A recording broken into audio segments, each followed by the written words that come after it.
এই পর্যন্ত যত জায়গা খেলায় গিয়েছেন এর মধ্যে সবচেয়ে বেশি ভালোবাসা পেয়েছেন কোন জায়গার দর্শকের? আসলে চেষ্টা করি যত জায়গায় খেলায় যাই চেষ্টা করি সর্বোচ্চটা দেওয়ার। আর দর্শকও আমার ইনশাল্লাহ যেভাবে পূর্ব থেকে ভালোবাসতেছে, আশা করি ভবিষ্যতেও বাসবে।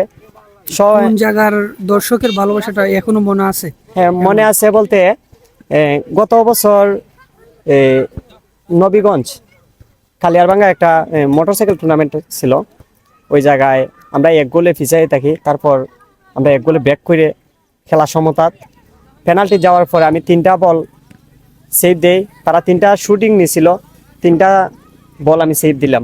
সেভ দেওয়াতে তাদের টুর্নামেন্টের বয়সে মানে আমি যে দলটা গেছিলাম এই দলের প্রথম কোয়ার্টার ফাইনালে তারা উত্তীর্ণ হয়েছিল। তারা মনে হয় প্রায় 1 কিলোরও উপরে হইব আমারে তারা কুলে করে নিয়ে আইছিল।